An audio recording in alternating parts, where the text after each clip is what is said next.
नमस्कार, आदाब, सत श्री अकाल, जय भीम, जोहार। मेरा नाम है नवीन कुमार। इस तस्वीर में आपको एक सांप नजर आ रहा होगा, कोबरा, जिसे आप किसी के माथे पर लटकते हुए या लटकाए जाते हुए देख सकते हैं। लेकिन आपसे एक सवाल है कि आपको इस तस्वीर में एक सांप नजर आ रहा है या दो सांप नजर आ रहे हैं, क्योंकि यह समझना मुश्किल है कि ज्यादा जहरीला सांप कौन है। क्योंकि सांप की तो प्रकृति होती है काटना, लेकिन जब मनुष्य की प्रकृति सांप से ज्यादा जहरीली हो जाए तो आपकी हालत एल्विश यादव की तरह हो जाती है। एल्विश यादव, जिसे यूट्यूब पर करोड़ों लोग फॉलो करते हैं, एल्विश यादव लाखों युवा दिलों की धड़कन, Elvish Yadav OTT 2 big boss का विनर, वो इस समय पुलिस से भागता फिर रहा है चोर की तरह। भारतीय जनता पार्टी की सबसे वरिष्ठ सांसद मेनका गांधी ने इस आदमी के चेहरे से नकाब नोच दिया है। मेनका गांधी की संस्था पीपल्स फॉर एनिमल्स, इस संस्था के लोगों ने जाल बिछाकर इसके कारिंदों को पकड़ा है। यह वो एल्विश यादव है जो भारतीय जनता पार्टी का दुलारा है, जो हरियाणा के मुख्यमंत्री मनोहर लाल खट्टर का दुलारा है और जिसे खट्टर रोल मॉडल बताते हैं, इससे प्रेरणा लेने के लिए युवाओं को कहते हैं। और इसके बारे में जो हकीकत सामने आई है और जो उत्तर प्रदेश की नोएडा पुलिस ने अपने रोजनामचे में दर्ज किया है, FIR में दर्ज किया है, वो ये कि ये दरअसल न सिर्फ अपनी जुबान से जहर उगलता है, बल्कि सांपों के जहर का कारोबार करता है, एक सिंडिकेट का हिस्सा है। तो सबसे पहले आप एल्विश यादव के बारे में समझ लीजिए, क्योंकि इस आदमी को समझना बड़ा मुश्किल काम है। इस समय भारतीय जनता पार्टी का यह जहरीला आदमी दुलारा बना हुआ है। यह है एल्विश यादव, महंगी लग्जरी गाड़ियों का शौकीन। मार्च के महीने में ट्विटर पर गमला चोर ट्रेंड कर रहा था। एल्विश यादव के बारे में तरह तरह की बातें हो रही थी। G20 के लिए सजाने के लिए जो गमले आए थे वो चोरी हो गए थे और एक लग्जरी गाड़ी दिखाई गई थी और उसमें कहा गया था कि वो गाड़ी एल्विश यादव की है, जिसका बाद में एल्विश यादव ने खंडन किया था। लेकिन इस समय एल्विश यादव चर्चा में आया है सांपों के जहर का कारोबार करने के लिए। इस पर आरोप लगा है कि ये आदमी दिल्ली NCR के फार्म हाउसेस में रेव पार्टियां करता है, विदेशी लड़कियों को बुलाता है, सपेरों के जरिए सांपों का नाच दिखाता है और उनका जहर निकलवाकर उनके वेनोम यानी उनके विष का कारोबार करता है, बोतलों में बंद करके बेचता है। यह कितना खतरनाक है, यह कितना बड़ा जुर्म है और यह संवेदना का हत्यारा कैसे पूरे शान से भारतीय जनता पार्टी की ठसक के साथ हमारे और आपके बीच रहता है, ये अपने आप में एक अलग से कहानी है। सलमान खान पर क्या गुजर रही होगी जब उनको पता चला होगा कि जिसको उन्होंने OTT 2 सीरीज बिग बॉस का विजेता घोषित किया वो दरअसल रेव पार्टियों का सौदागर है, एक दलाल है, सांप के जहर का कारोबारी। और ये मैं नहीं कह रहा हूं, यह आरोप लगाया है भारतीय जनता पार्टी की सबसे वरिष्ठ सांसद मेनका गांधी ने और यह लिखा हुआ है नोएडा पुलिस सेक्टर 49 थाने की FIR में कि यह आदमी दरअसल सांपों के जहर का कारोबार करता है। तो क्या गुजर रही होगी सलमान खान पर विनर घोषित करते हुए बिग बॉस का मनोहर लाल खट्टर, हरियाणा के मुख्यमंत्री। आपको बता दें कि जब ये बिग बॉस जीत कर आया 20 अगस्त को गुड़गांव के देवीलाल स्टेडियम में इस आदमी ने, एल्विश यादव ने एक कार्यक्रम किया और उसमें एल्विश यादव से मिलने के लिए पहुंचे मनोहर लाल खट्टर। और मनोहर लाल खट्टर ने क्या कहा था वो भी जरा सुन लीजिए। इन्होंने कहा था कि एल्विश इंस्पिरेशन है, देश के युवा नशे की तरफ बढ़ रहे हैं, इससे सावधान रहना, एल्विश यादव से प्रेरणा लेकर आगे बढ़ो, देश आगे बढ़ेगा, हरियाणा आगे बढ़ेगा, एल्विश यादव आगे बढ़ेगा। तो हरियाणा के मुख्यमंत्री का दुलारा, जिसको वो रोल मॉडल बताते हैं, वो असल में सांपों के जहर का कारोबारी है और यह आरोप खुद पुलिस ने लगाया है, क्योंकि मेनका गांधी ने कहा कि जब इस पर आरोप लगे, जब इसके दलाल पकड़े गए, तब सेक्टर 49 थाने के एसएचओ उसी बैंक्वेट हॉल में मौजूद थे जहां वो सांपों का जहर लेकर आया था। तो सबसे पहले हम आपको बताना चाहते हैं कि यह पकड़ा कैसे गया, क्योंकि मेनका गांधी ने जो कहा है और जो भारत का कानून कहता है उसके तहत तो इस आदमी को तुरंत जेल में होना चाहिए।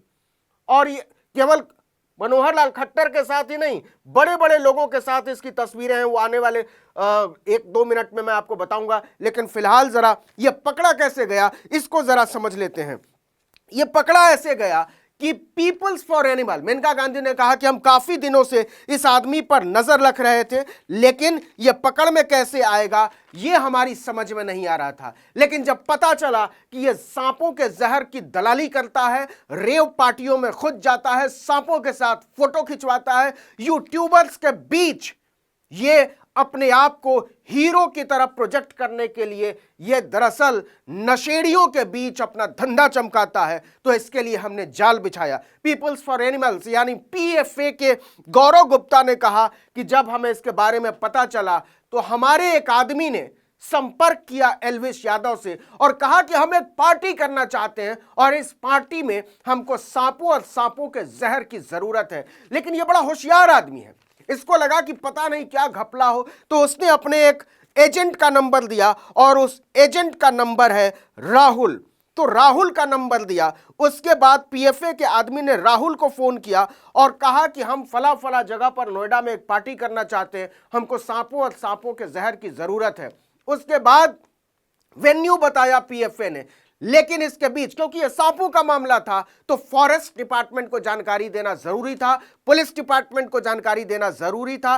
पीएफए ने पुलिस और डीएफओ, डिस्ट्रिक्ट फॉरेस्ट ऑफिसर, दोनों से संपर्क किया, नोएडा पुलिस, गौतम बुद्ध नगर की पुलिस और डीएफओ दोनों से, और दोनों ने कहा कि ठीक है, अगर ऐसा है तो हम इसमें आपकी मदद करेंगे और इस अपराधी को पकड़ना जरूरी है, इसके कारिंदों को पकड़ना जरूरी है, इसका पर्दाफाश होना जरूरी है, जिसका नाम है एल्विश यादव। तो हुआ ये कि इसके कारिंदे जब पहुंचे तो उसके पहले कुछ और लोग आए। मेनका गांधी ने यह कहा कि जब ये मैंने शुरू में कहा था कि ये बड़ा होशियार आदमी है, तो इसने क्या किया कि पहले कुछ लोगों को भेजा कि कहीं कोई गड़बड़ी तो नहीं है, कहीं कोई ट्रैप तो नहीं है। और जब वो निश्चिंत हो गए तब राहुल 5 लोगों के साथ वहां पहुंचता है, उसके साथ सपेरे होते हैं, उसके कंधे पर एक पिट्ठू बैग होता है और वो सपेरों के झोले से, उनकी जो पोटली थी उनमें से निकलते हैं 9 सांप। जरा 9 सांप, और वो सांप किस प्रकृति के, जो इंडेंजर्ड स्पीसीज के माने जाते हैं, जिनकी प्रजाति तेजी से लुप्त हो रही है और जिन्हें पकड़ना, जिनका शिकार करना, जिन्हें मारना कानूनी तौर पर अपराध है, और अगर आप ऐसा करते हैं तो आपको 7 साल की सजा हो सकती है। तो 9 सांप निकले, जिसमें से 5 कोबरा, जी हां सोचिए कोबरा, उसके बाद 1 अजगर, 2 मुँहे सांप और 1 घोड़ा पछाड़ सांप, कुल 9 सांप निकले। मेनका गांधी का कहना है कि ये जो सांप है, पाइथन और कोबरा खास करके, ये इंडेंजर्ड स्पीसीज के आते हैं और इनका शिकार करना, इनको पकड़ना, इनको सताना, परेशान करना ग्रेड 1 क्राइम है, अव्वल दर्जे का अपराध है, जिसका सरगना बताया जा रहा है एल्विश यादव को। आप देख रहे हैं कि यह कैसे गले में सांप पहनता है और फोटो खिंचवाता है और अपने आप को हीरो की तरह प्रेजेंट करना है। दरअसल ये आदमी, पुलिस ने बताया है कि यह आदमी नशेड़ियों का सरदार है, यह आदमी नशे का सौदागर है और यह इंडेंजर्ड सांपों के जहर का कारोबार करता है। और मैंने संवेदना की बात की थी वो इसलिए कि मेनका गांधी ने यह कहा कि अगर आप कोबरा का जहर निकाल लेंगे, उनके गले से आप जहर निकाल लेंगे तो वो मर जाते हैं, क्योंकि खाने को हजम करने के लिए इस सांप को विनोम की जरूरत पड़ती है, जहर की जरूरत पड़ती है, और जब आप जहर निकाल लेते हैं तो ये सांप खाना बंद कर देते हैं और कुछ ही दिनों के बाद मर जाते हैं। तो आप तय कीजिए कि ज्यादा जहरीला कौन है, कोबरा या एल्विश यादव। तो फिर से कहानी पर आते हैं कि जब पुलिस और डीएफओ, उनकी टीम, पीएफए की टीम वहां पहले से घात लगाकर बैठी हुई थी और सेक्टर 51 नोएडा के एक बैंक्वेट हॉल में जब राहुल अपने साथियों के साथ पहुंचा, जैसे ही इसने सांपों को निकाला, पुलिस और फॉरेस्ट डिपार्टमेंट की टीम ने उसको दबोच लिया और उसके पिट्ठू बैग से, क्योंकि वो अपने बैग पर पिट्ठू बैग लेकर आया था, उसमें से 20 ml जहर निकला सांप का, उसे पुलिस ने बरामद कर लिया। ये वो आदमी है जो अपने आप को हीरो की तरह प्रेजेंट करता। मैंने आपको बताया था कि मनोहर लाल खट्टर इसको हीरो की तरह बताते हैं, और केवल खट्टर ही नहीं, इस आदमी की पहुंच भारतीय जनता पार्टी में बहुत ऊंचाई तक है। बड़े बड़े लोग इसको फॉलो करते हैं। मनोहर लाल खट्टर तो इसके कार्यक्रम में खुद पहुंचते हैं। स्मृति ईरानी, महिला एवं बाल विकास मंत्री,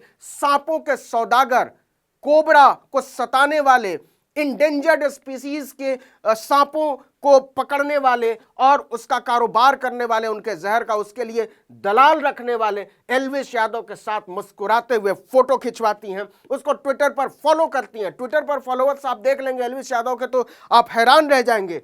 इतना ही नहीं, निर्मला सीतारमन भी ट्विटर पर इस आदमी को फॉलो करती हैं। ये देखिए निर्मला सीतारमन, मनोहर लाल खट्टर, ये देखिए स्मृति ईरानी। तो ऐसे ऐसे लोग फॉलो करते हैं। कपिल मिश्रा, दंगाई सोच का भाजपाई आदमी, वो इस आदमी को फॉलो करता है। शलभ मणि त्रिपाठी पूर्व पत्रकार और विधायक, वो एल्विश यादव को फॉलो करते हैं। तो जिसके ऐसे ऐसे फॉलोअर हैं उसका दिमाग क्यों नहीं खराब होगा, ये आप सोच सकते हैं, क्योंकि दरअसल ये अपराधी प्रकृति का आदमी है। और मेनका गांधी ने साफ साफ कहा कि यह आदमी अभी तक बाहर कैसे है, ये बचा हुआ कैसे है, क्योंकि जब इसकी जमानत नहीं होनी चाहिए। यह आदमी भयानक तरीके से खतरनाक है। जिन लोगों को पकड़ा गया है, 32 साल का राहुल, 45 साल का टीटू नाथ, इसके अलावा जयकरण जो 50 साल का है, नारायण 50 साल का और रविनाथ 45 साल के, इन 5 लोगों को नोएडा पुलिस ने गिरफ्तार किया। लेकिन एल्विश यादव अभी भी कानून के फंदे से बाहर छूटा हुआ है। यह भागता फिर रहा है, जिसको करोड़ों लोग फॉलो करते हैं वो भागता फिर रहा है। लेकिन सवाल है कि इसकी ताकत क्या है, एल्विश यादव की ताकत क्या है, क्यों उसके पीछे लोग भागते हैं। इसके लिए आपको भी अपनी जिम्मेदारी लेनी पड़ेगी, युवा पीढ़ी को भी अपनी जिम्मेदारी लेनी पड़ेगी, क्योंकि नशेड़ियों गंजेड़ियों के बीच पॉपुलर यह आदमी जो कि खुद नशे का कारोबार करने का आरोपी है, अगर आप उसको फॉलो करेंगे, अगर आप उसको अपना आदर्श मानेंगे, और भारतीय जनता पार्टी जो कि ज्ञानशील एकता की बात करती है, शुचिता की बात करती है, सियासी शुद्धता की बात करती है, अगर उसके मुख्यमंत्री कहते हैं कि एल्विश यादव नशा करने वाले युवाओं के लिए रोल मॉडल है और जो लोग इसको छोड़ना चाहते हैं नशे को, उनको एल्विश यादव को फॉलो करना चाहिए, उनका चरित्र देखना चाहिए, तो आज एल्विश यादव भारतीय कानून के सामने, भारत की न्याय व्यवस्था के सामने नंगा खड़ा है। यह आदमी भागता फिर रहा है, यह आदमी कानून से भागता फिर रहा है, यह आदमी नैतिकता के हथकड़ियों से भागता फिर रहा है, मानवता की हथकड़ियों से भागता फिर रहा है, और इस आदमी को तत्काल गिरफ्तार किया जाना चाहिए। मेनका गांधी ने यह कहा कि ऐसे लोग जिनको एक बार चस्का लग जाता है लोकप्रिय होने का, हीरो बनने का, वो उसको बरकरार रखने के लिए उल्टे सीधे हथकंडे अपनाते रहते हैं। जिनको टीआरपी की लत लग जाती है, उन्होंने टीआरपी शब्द का जिक्र किया, उसकी लत लग जाती है, और उसको मेंटेन रखने के लिए, बरकरार रखने के लिए इनको ऐसी ऐसी हरकतें करनी पड़ती है। लेकिन ये आपको तय करना पड़ेगा कि आपका रोल मॉडल कौन है। आपका रोल मॉडल क्या एल्विश यादव है जो आरोपी है सांपों के जहर का कारोबार करने का, विदेशी लड़कियों के साथ रेव पार्टी करवाने का? क्या आपकी रोल मॉडल स्मृति ईरानी है जो जब महिला पहलवान धरने पर बैठती हैं तो चुप रहती हैं, जो मणिपुर के मुद्दे पर चुप रहती हैं, जो तमाम देश के ज्वलंत मुद्दों पर चुप रहती हैं? लेकिन इस समय सवाल एल्विश यादव, क्योंकि एल्विश यादव ने भारत की सामूहिक संवेदना को चुनौती दी है और भारतीय जनता पार्टी की ताकत के साथ चुनौती दी है। अब न्याय के हाथ में सब कुछ है, पुलिस के सामने हाथ में सब कुछ है, और कहा यह भी जा रहा है कि एल्विश यादव साफ छूट जाएगा, क्योंकि भारतीय जनता पार्टी की ताकत एल्विश यादव के साथ है। जिस आदमी के साथ मुख्यमंत्री की ताकत हो, भारतीय जनता पार्टी के बड़े बड़े मंत्रियों की ताकत हो, जिसे भाजपा के बड़े बड़े नेता फॉलो करते हो, उसका कानून क्या ही बिगाड़ लेगा? ये अपने आप में बहुत बड़ा सवाल है। लेकिन फिलहाल एल्विस यादव के पकड़े गए कारिंदों ने बता दिया है कि एल्विस यादव दरअसल सांपों के जहर का कारोबारी है, सौदागर है। तो आप तय कीजिए, ज्यादा जहरीला कौन है, एल्विस यादव या फिर वो सांप जिनका जहर निकालकर यह आदमी उनको बेजान बना देता था। इस वीडियो में इतना ही, लेकिन अगर आपने आर्टिकल 19 इंडिया को अब तक सब्सक्राइब नहीं किया तो फौरन कीजिए, बेल आइकॉन दबाइए, घंटी जैसी आकृति लाइक कीजिए और कमेंट करके बताइए हमारा वीडियो आपको कैसा लगा। यूट्यूब पर देख रहे हैं तो हमारे चैनल को सब्सक्राइब कीजिए, फेसबुक पर देख रहे हैं तो हमारे पेज को लाइक कीजिए, हमारे ट्विटर हैंडल को जरूर फॉलो कर लीजिए, आर्टिकल 19 _ इंडिया, और मेरा ट्विटर हैंडल नवीन जर्नलिस्ट। नमस्कार।